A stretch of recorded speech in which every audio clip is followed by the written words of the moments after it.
భారత ప్రజానీకం పాజిటివ్ ఓటేసింది. అంతకుముందు ఎప్పుడు ఒకరి మీద విసుకెత్తే ఇంకొకరు ఓటేసే సాంప్రదాయం ఉండే, కానీ పాజిటివ్ ఓటేసింది మోడీ గారికి.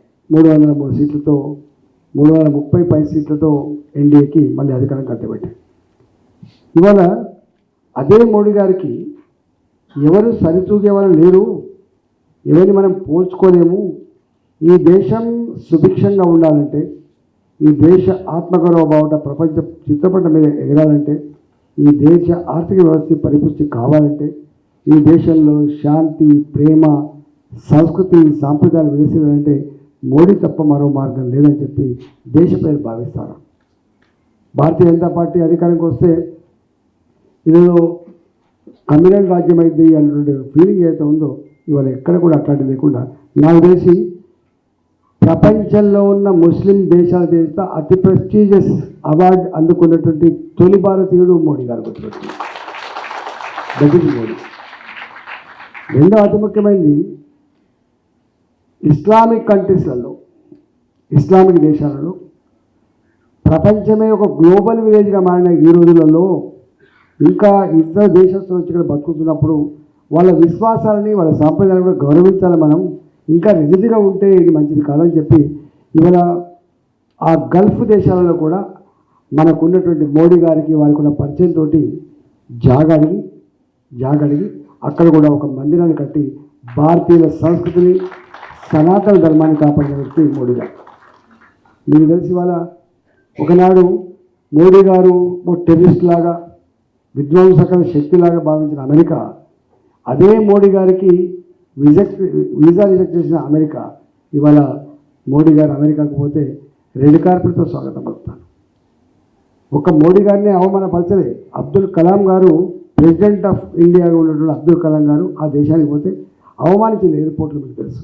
మనం నిరసన చెప్పాం, నథింగ్ డూయింగ్, మా అమెరికా సిస్టమ్స్ ఇట్లే ఉంటాయి, ఇతర దేశస్తులు ఎంత గొప్పదని మాకు సంబంధం లేదని చెప్పి వాళ్ళు అవమానపరిచారు.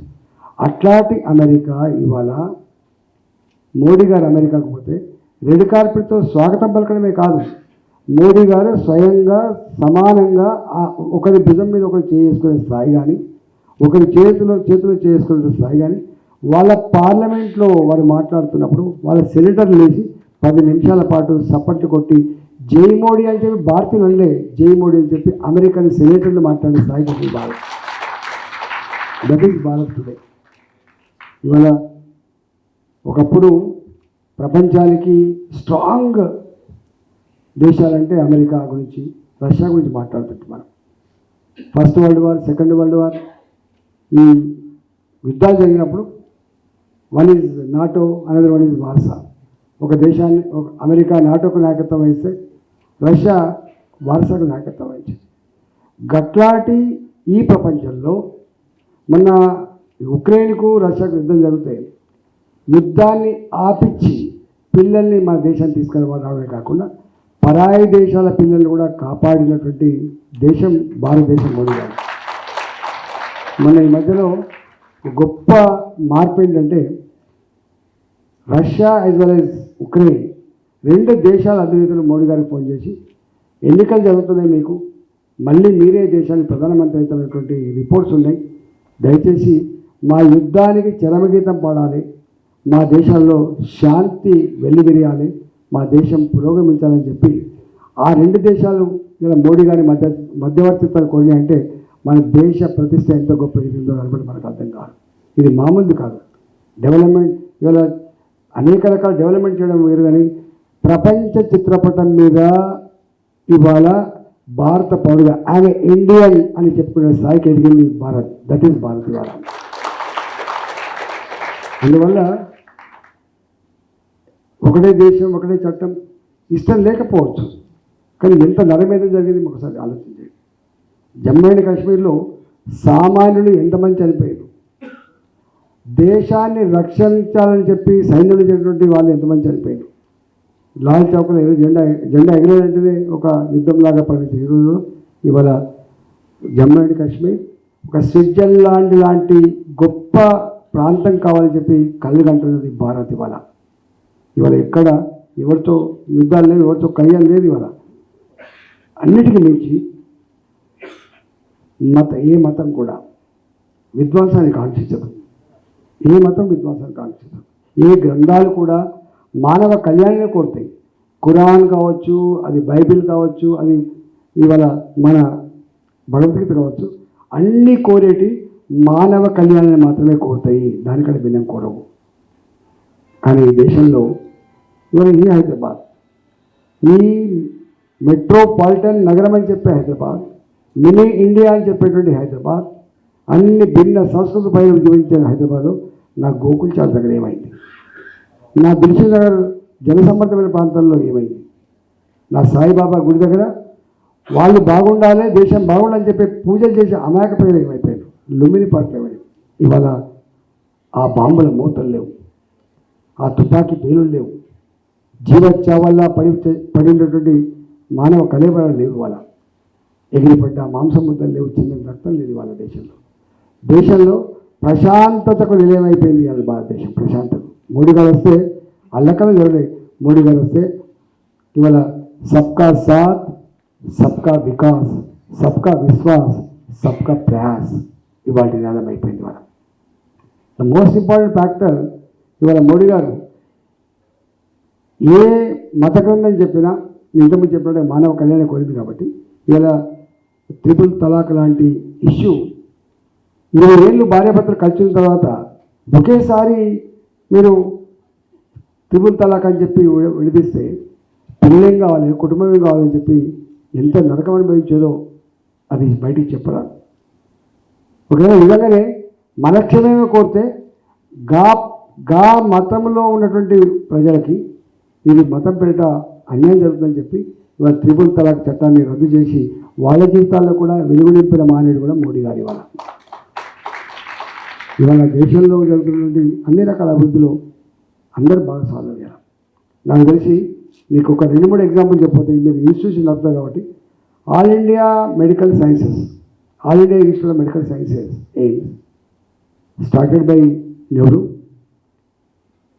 Second institution inaugurated by Vajpayee. Third one is మనకు మన్మోహన్ సింగ్. అంటే ఈ దేశంలో గింత జనాభా పెరిగిన తర్వాత, గింత వైద్య అవసరాలు పెరిగిన తర్వాత కూడా ఎవరి ఆలోచన ఎట్లా ఉందో 2014 వరకు 3 ఇన్స్టిట్యూషన్ ఉండే. కానీ వితిన్ 10 years మోడీ గారు 16 all India institute of medical sciences ఇచ్చి అబ్దుల్ కలాం గారు పిల్లలు చెప్తా ఉంటాడు, కళలు కనాలే పిల్లలారా, ఆ కళ కూడా చాలా గొప్పగా ఉండాలని చెప్తాడు. ఇవాళ ఏం పోలిక చెప్పండి. 65 సంవత్సరాల స్వతంత్ర భారతదేశంలో 3 ఇన్స్టిట్యూషన్స్ పెడితే 10 ఏళ్ల కాలంలో 16 ఇన్స్టిట్యూట్ కొత్తగా వచ్చినాయంటే దట్ ఈస్ మోడీ. ఇవాళ నేషనల్ హైవేస్ మీరు ఎక్కడికైనా పోండి, ఇవాళ సౌత్ బాగుంది, నార్త్ బాగుంది, అది ఎక్కడికైనా మీరు నార్త్ ఈస్ట్ చేసుకన్నా పో. ఇవాళ పెద్ద టన్నల్స్తో రోడ్డు నిర్మాణం కావచ్చు, రైల్వే లైన్ నిర్మాణం కావచ్చు, లాంగెస్ట్ టన్నల్స్, హైట్ బ్రిడ్జెస్, తీగల వంతెనలు, ఇవాళ మొత్తం బౌండరీ చుట్టూ ఇవాళ 1 ఇంచు కూడా ఆక్రమించుకోవడం రోడ్డు నిర్మాణం కావచ్చు. అంతేకాదు ప్రతిరోజు 2014 కన్నా ముందు 11 కిలోమీటర్ల నేషనల్ హైవేస్ నిర్మించే దేశం 37 కిలోమీటర్ల నేషనల్ హైవేస్ నిర్మాణం వెతికింది భారతదేశం. ఇవాళ అందుకు ఇలా అడుగుతూ ఉన్నది. మోడీ గారిని అడిగిన బాయ్ చెప్పి వాటికి ఉపన్యాసం ఇస్తే మోడీ గారు ఇలా 3వ ప్రధానమంత్రి కాదు. ఒక అసాధారణమైనటువంటి వ్యక్తి మోడీ గారు.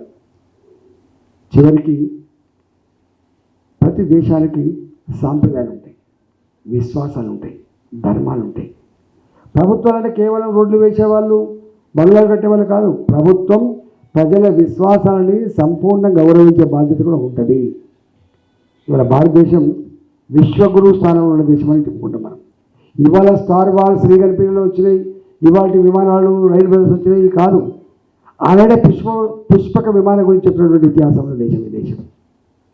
ఆనాడే ఇది పశుప్రదాస్త్రం, ఇది చివరి అస్త్రం అని చెప్పినటువంటి దేశం ఈ దేశం. అని ఎప్పుడైనా చూడండి, మహాభారతంలో కానీ రామాయణంలో కానీ ఇవాళ సైన్స్కు మీరు ఒకసారి లింకప్ చేసి చూడండి. అలాంటి దాంట్లో ఇవాళ రామ మందిరం అనేది ఒక విశ్వాసం, అది భారతీయుల విశ్వాసం. కాబట్టి అది కోల్పోయిన ఈ జాతి మీరు ఎక్కడ చూడండి, ఒక ఊర్లో కానీ ఒక కమ్యూనిటీలో కానీ గుడి లేకపోతే అది ఉండదు, గ్రేటర్ కమ్యూనిటీ ఉండదు. అట్లాంటిది 500 ఏళ్ల క్రితం పోగొట్టుకున్నటువంటి ఆ విశ్వాసాన్ని అందరినీ ఒప్పించి మెప్పించి, వాటిగా బ్లంట్గా చేయలేదు, ఒప్పించి మెప్పించి సుప్రీంకోర్టు తీర్పు ఇచ్చినప్పటికి కూడా అన్ని వర్గాలతో మాట్లాడి ఇలా ఆ ఆలయాన్ని నిర్మించి భారత జాతికి ఒక విశ్వాసాన్ని, వాళ్ళ సాంప్రదాయాన్ని, అంతేకాదు మంచి జరగాలని చెప్పి కోరిన వ్యక్తి మోడీ గారి మనం. కాబట్టి అనేకం నేను చెప్పుకుంటూ పోతే చాలా ఉన్నాయి. చివరిగా ఒకటి మాట చెప్పిపోతే చివరిగా గ్రామాలు ఉంటాయి. మన మాట మాట్లాడితే చాలా డెవలప్ అయినటువంటి మాట మాట్లాడతాం. Today is the era of science and technology, today is the era of genome అంటాం మనం. కానీ ఈ జీనోమ్ యుగంలో చంద్రమండలం మీద మనిషి అడుగుపెట్టే యుగంలో మీకు తెలుసా, ఇలా అనేక మంది పిల్లలు ఇక్కడ చదువుకుంటూ ఉంటారు. వాళ్ళ ఇళ్లల్లో మోడీ కంటే ముందు టాయిలెట్స్ లేకుండే ఊళ్ళల్లో చెంబులు పట్టుకొని రోడ్ల పొంటి బయలుపోయిపోయేటువంటి దుస్థితి దేశంలో దాపరించింది. వీళ్ళు ఇక్కడ గొప్పగా చదువుకున్న వాళ్ళు వీళ్ళ ఫ్రెండ్స్ కనుక ఊళ్ళలోకి పోతే టాయిలెట్ లేకపోతే ఎంత ఇన్సల్ట్ ఉంటుందో మీరు ఒకసారి చూడండి. కానీ ఇవాళ మోడీ గారు పేదింటి బిడ్డ కాబట్టి, వీళ్ళు అనుభవించిన బిడ్డ కాబట్టి ఇవాళ నా దేశంలో మహిళల రెస్పెక్ట్ పెరగాలని చెప్పి ఇవాళ వాళ్ళకి 12 కోట్ల ఇళ్లలో, అవి గుడిసెలు కావచ్చు, రేకుల షెడ్లు కావచ్చు, టాయిలెట్ కట్టించి మహిళల గౌరవాన్ని కాపాడిన వ్యక్తి మోడీ గారి వల్ల. మీకు తెలుసో తెలియదో, ప్రపంచంలోనే అత్యధికంగా గర్ల్స్ స్టూడెంట్స్ ఇలా మిలిటరీ రిక్రూట్ అవుతున్నారు. ఇలా మన పైలట్లకు కూడా అత్యధికంగా ఉన్నది మన దేశమే. అంతేకాదు అన్ని రంగాల్లో మహిళలు ఇంత గొప్పగా పనిచేస్తున్నప్పుడు చట్టాలు చేయడంలో కూడా వాళ్ళ పాత్ర ఉండాలని చెప్పి 33% చట్టసభలలో రిజర్వేషన్ తెచ్చిన దేశం కూడా ఇలా మన దేశం. ఎవరు ఆ శాసనం చేయలేకపోయింది. మీకు తెలుసు లాలూ ప్రసాద్ గారు ఏం మాట్లాడు మహిళల రిజర్వేషన్ గురించి, ములాయం సింగ్ పార్టీ ఏం మాట్లాడింది, ఎంత సనాతనంగా మాట్లాడిండు, ఇవాళ ఎంత మోడర్న్గా మోడీ గారు థింక్ చేసిండు. అంటే ఏ పార్టీ అయితే భారతీయ జనతా పార్టీని ఛాందస పార్టీ అంటారు, ఏ పార్టీ అయితే తిరోగమన పార్టీ అంటారో గా పార్టీ ఇవాళ మహిళలకి 33% రిజర్వేషన్ తెప్పించి ఇలా మహిళలు కూడా సమానంగా పూజించబడమే కాదు, గౌరవించడమే కాదు, అన్ని రంగాల్లో రాణించాలనేటువంటి ఒక ప్రోగ్రెసివ్ నిర్ణయం మోడీ గారి పీరియడ్లో వచ్చింది.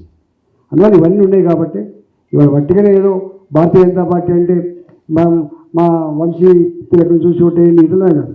ఇలా దాని వెనుక ఈ దేశం, నేను ఫస్ట్ వాటి చెప్తున్నా, ఈ దేశం సురక్షితంగా సుభిక్షంగా ప్రపంచ చిత్రపటం మీద భారత్ గొప్ప దేశం అని చెప్పి ఎదిగేటువంటి ఆ గొప్పతనం తెచ్చినటువంటి వ్యక్తి మోడీ గారు. కాబట్టి ఫిర్ ఏక్ బార్ మోడీ సర్కార్ అని చెప్పి నమస్కరిస్తూ తీసుకున్నాం. భారత మాతకి